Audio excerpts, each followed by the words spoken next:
In this video, I'd like to talk to you about the divine will. I'd like to address a number of questions about the divine will. First, does God, the uncaused cause, have a will? In earlier videos, I talked about Aquinas' 5 ways, and one of those 5 ways concludes to the idea that there has to be an uncaused cause. But one of the classic objections to Aquinas is to say, well, look, why in the world should we think that the uncaused cause is the same as the God of Abraham, the God of Isaac, the God of Jacob? The God of Abraham, Isaac, and Jacob has a will. This God can choose to do things. And so if we think of God as the uncaused cause, would this uncaused cause also have a will? Secondly, I want to look at the question of how does God will? Aquinas thinks that there are significant differences between human will and the divine will. And so we'll look at his understanding of how God wills. Thirdly, we'll also consider the question, what does God will? And then finally, we'll consider whether Aquinas contradicts himself about the will of God. It's clear that the God of Moses, the God of the Bible, has a will. Think about many stories where God wills to, say, part the Red Sea, or God wills to send an angel to the Virgin Mary. So all throughout the Bible, the God of the Bible is willing to do various things. So does the first cause have a will? Aquinas' answer to this question is yes, the first cause has to have a will. Why does he think that God has a will? He thinks this not simply as a matter of faith, but also as a matter of reason. He notes that an intellect does not cause save through a will. In other words, if all you did was think about something and simply think, well, that wouldn't cause anything in the external world. If all I did was just think, I wouldn't do anything in terms of the external world. And so an intellect doesn't cause save through a will. An intellect, you might say, alone doesn't cause unless a will is involved. But Aquinas, as you know, thinks that the divine intellect does cause things. Not only is it true that God has understanding, but he thinks, of course, that God is the first cause. So the divine intellect causes things. But if an intellect only causes things through a will, and the divine intellect causes things, well, then it follows that the divine intellect has a will. Aquinas provides another reason as well. In intellectual beings, moving is done through the will. So think about, say, an artist. The artist first thinks about, how to paint the portrait. And then the artist moves beyond just thinking about it, but moves to move the paint onto the canvas. And this movement is caused by the will. But we know that Aquinas thinks that God does move things. Recall that Aquinas thinks that God is the unmoved mover. So if God is a mover, he's moving things. But if intellectual beings move things through a will, and God really is the unmoved mover who moves things, well, then God has to have a will. He provides a third reason too. He says that the understood good is the proper object of the will. The understood good is, as such, willed. So when you think about something, you could think about it merely as something that exists. 2 plus 2 is 4 or something. But if you understand it as good, well, the understood good is, as such, willed. But God is one who grasps the good by his intellect. And so God is, as such, endowed also with a will. We saw before how God understands good and evil. So he grasps the good by his intellect. But understanding the good is just what the will is all about. So God grasps the good by his intellect, and God is therefore endowed with a will. Now, God's will is very different than our own will. I have a will, but my will is not my essence. So I can exist, for instance, when I'm sleeping and not be willing anything, and yet I still exist. I might even get into a coma, and so I still would exist in a coma, but I can't will anything. And likewise, when I was a little baby, I was unable to at least freely will anything. I just was a child acting on instinct, and yet I existed. Now, Aquinas thinks that God's will is different than ours. So God's will is his essence. God's will is his essence. In other words, God is his own will, just as God is his own understanding. So God's will and God's essence are one. It belongs to God to be endowed with a will insofar as he is intelligent, as we have just talked about. But God has understanding by his essence, as we talked about earlier too, and therefore God also has will in his very essence. So it's not as if there's God, God's essence, and then in addition to that, as something combined, there is also God's will, but rather God's will is his essence. You couldn't have anything added to the divine essence. It couldn't be as if you had the divine essence and then you added the divine will to that as some accidental characteristic, because then, of course, God would be composed. There'd be what God is substantially, and then in addition to that, there'd be what God is accidentally. And that, of course, is something that we have. So substantially, Aquinas would say, I'm a human being, and then accidentally, I might will this or I might will that. But God isn't composed. So whatever God is the divine essence. And therefore, God's will is the divine essence. So let's talk a little bit about multitasking. How many things can you do at once? Well, I don't know about you, but I can only do a few things at once. But I can, I could walk and I could snap my fingers and I could at the same time hum a song and I could at the same time with my other hand that's not snapping of fingers say, I don't know, rub my stomach. And so I could do, I don't know, 4, 5, 6, 7 things at once. Aquinas thinks that God is different than we are, in part by his power. And so we can certainly multitask. We can do 4, 5, 6 things at once. But God's power is, at least for Aquinas, on an entirely different order of magnitude. And so here's what Aquinas thinks about how God wills things. God has just one eternal act of the will. And in that one eternal act of the will, God wills everything that God's wills. So, in one eternal act of the will, Aquinas believes that God creates the material universe in time. In one eternal act of the will, God also creates human beings.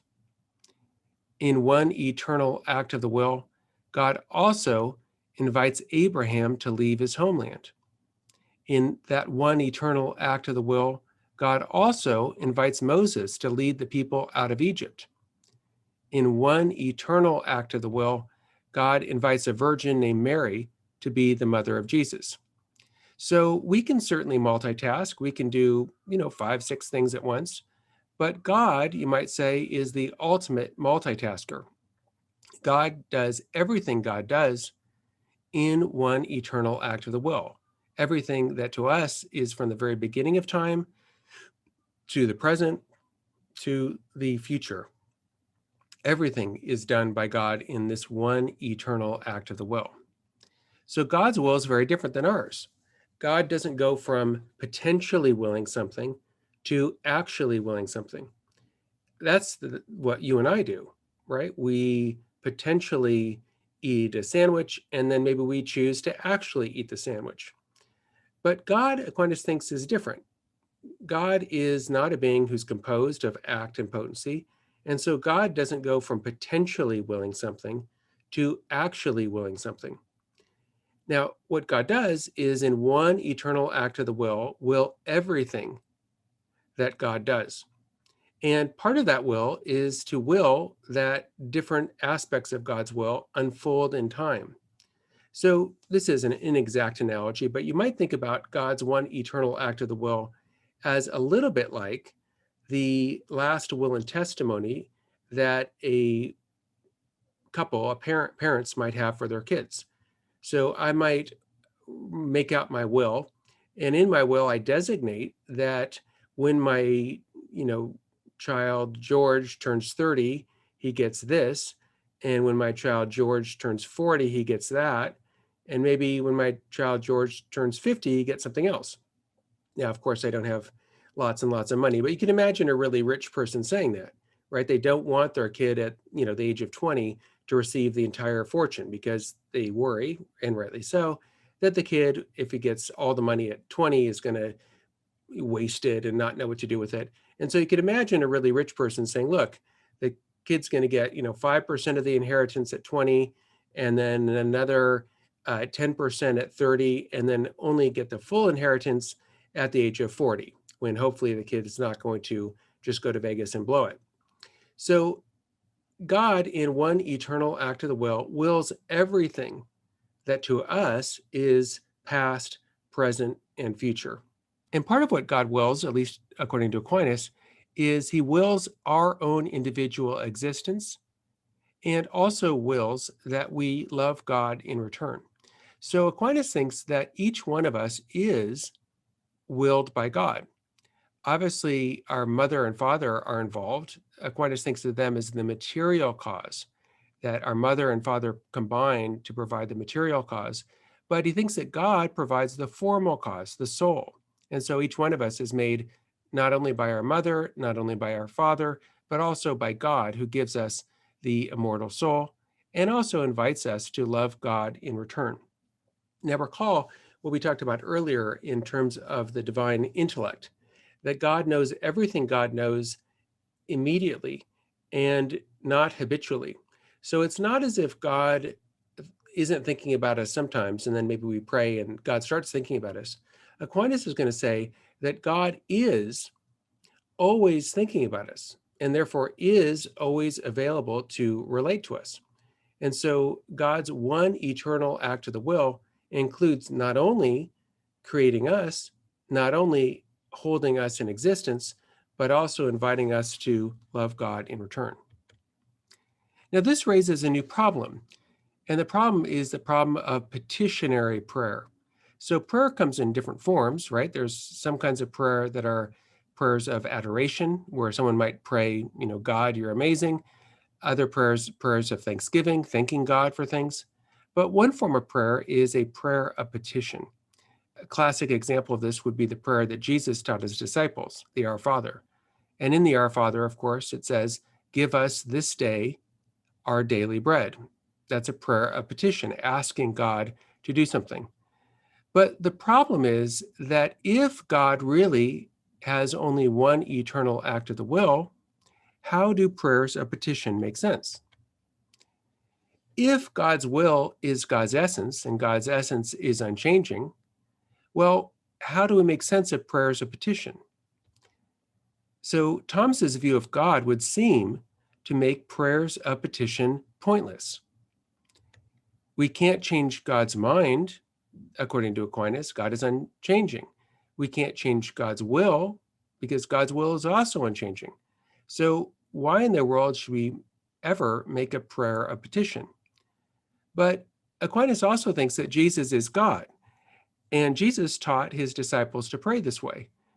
But if both of those things are true, we have a kind of puzzle, a kind of problem.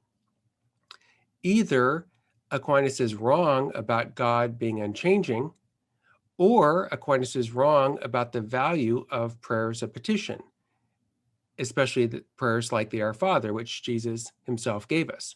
So we have a kind of puzzle, a kind of problem here for Aquinas, combining the idea of God's will being unchanging with the idea that prayers of petition make sense. So Aquinas himself prayed the prayer that Jesus gave us, the Our Father, every day. We know this from some biographies of Aquinas.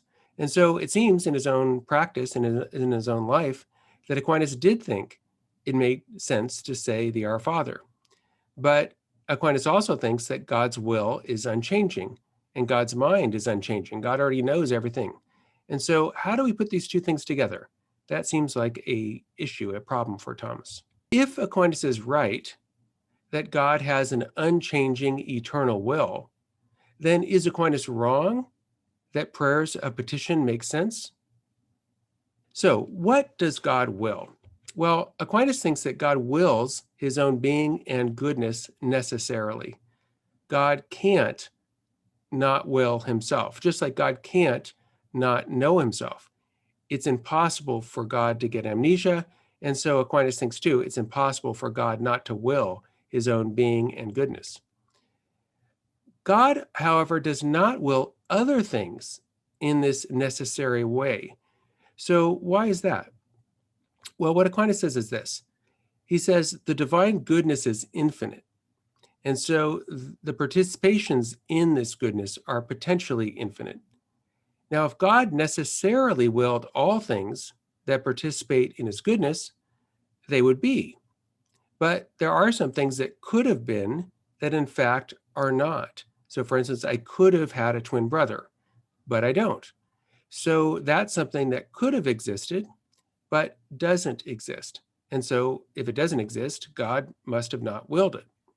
So God wills his own being and goodness necessarily, but things outside of God, things like human beings and creation, are not things that God wills necessarily. So Aquinas draws this distinction between absolute necessity and necessity of supposition. So let me explain what he means. God wills himself with absolute necessity. Just as God must know himself, God must will himself. And God wills created things with a necessity of supposition. What that means is if Socrates is running, his legs are in motion. That's an example of necessity of supposition or hypothetical necessity. If you're a human being, then you're a rational animal. That's another necessity of supposition or hypothetical necessity. The God of Abraham, rather, wills miracles. Could the uncaused cause will miracles? I mean, if we look at the Bible, there are all kinds of miracle stories, like the parting of the Red Sea, or like the angel coming to the Virgin Mary and the Virgin Mary becoming pregnant with Jesus. So could the uncaused cause will a miracle? Well, that's a very good question. You might wonder whether that's true, whether that's not true. Of course, for Aquinas, one of the greatest miracles of all is the resurrection of Jesus. So could the uncaused cause will that? Is that possible? Is that not possible? Well, those are good questions. Now, there are definitely some problems remaining for Aquinas' view that I want to talk about. One of the problems is this problem I just mentioned, a petitionary prayer. If it's true that God is unchanging, and if it's true that God's unchanging essence is the same thing as God's will, and this is exactly Aquinas' view, well, then it seems like prayers of petition don't really make much sense. Because if you are praying that God, say, heal your friend of the disease, well, either God from all eternity wills to heal your friend of the disease, or God doesn't. And if God from all eternity wills to heal your friend of the disease, then the prayer of petition is superfluous. God was already going to do that. On the other hand, if God from all eternity does not will to heal your friend of the disease, well, then the prayer petition is worthless, right? God is not going to do it whether or not you pray. So either way, prayers of petition seem to make no sense whatsoever. And that might not be a problem for you, but it's a huge problem for Aquinas, because Aquinas thinks that prayers of petition not only are not ridiculous and nonsensical, he thinks that we ought to pray prayers of petition. We ought to say the Our Father. Moreover, Aquinas thinks that Jesus is God. And so if it were true that prayers of petition don't make any sense, well, that calls into question the divinity of Jesus. Because if Jesus is really divine, well, why in the world would he give us a way of praying that ultimately doesn't make any sense whatsoever? So there's a kind of problem for Aquinas, reconciling the idea of the divine will with the idea of petitionary prayer. Another problem is this. If Aquinas is right that Jesus is God, and if Aquinas is right that the human will is unlike the divine will, does Jesus will like God or like a human being? So Aquinas thinks that God's will is radically different than the human will. So for us human beings, we will one thing after another. So I go from, for instance, potentially willing to eat breakfast to actually eating breakfast. I go from potentially willing to go to the grocery store to actually going to the grocery store. So the human will involves multiple acts and involves a transition from potentially willing to actually willing. By contrast, the divine will does not involve multiple acts. Remember, Aquinas thinks that God has one eternal divine will. And secondly, the divine will doesn't go from potentially willing something to actually willing something. There is one eternal act of the divine will that's always fully actualized.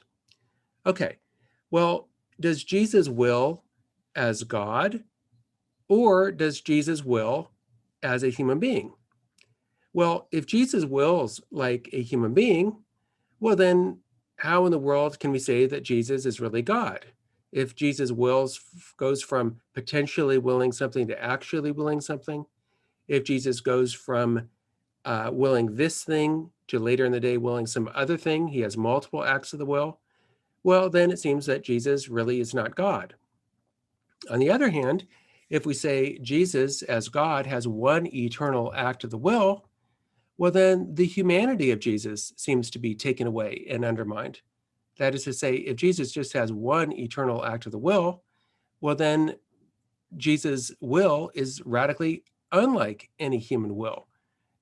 It doesn't go from potentially willing things to actually willing things, and it doesn't go from willing one thing to another to another. There's not multiple acts of the will. So Aquinas' understanding of the divine will seems in grave conflict with his idea that Jesus is God. And so how is Aquinas going to unravel this problem? How can he reconcile his own beliefs? Or maybe at the end of the day, is Thomas really inconsistent? He says one thing about the divine will and then later goes back and contradicts himself when he talks about Jesus. And we've talked about this problem before in a different way. If Aquinas is right that Jesus is God, then is Aquinas wrong that God does not have a body? So Aquinas thinks that God has no body, that God is not composed, that God doesn't have different parts. And so if we assume for the sake of argument that's correct, well, then how in the world can Aquinas say also that Jesus is God? Because if Jesus is really God, he shouldn't have a body. But Jesus clearly seems to have a body, at least if we take the Gospels as reliable, right? Jesus is born of the Virgin Mary. Jesus grows.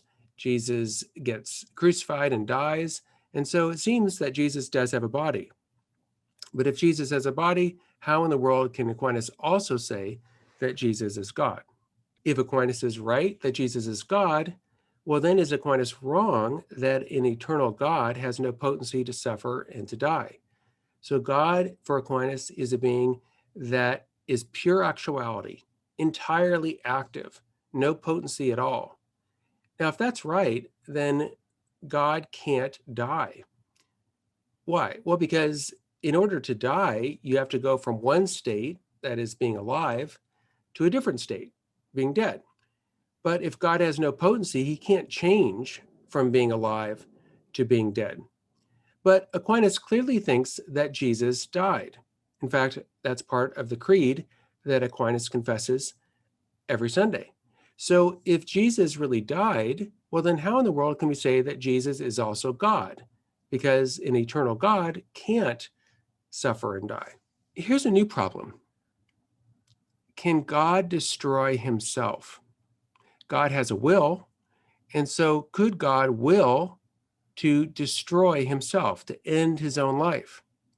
Well, if God can destroy himself, then God is not eternal.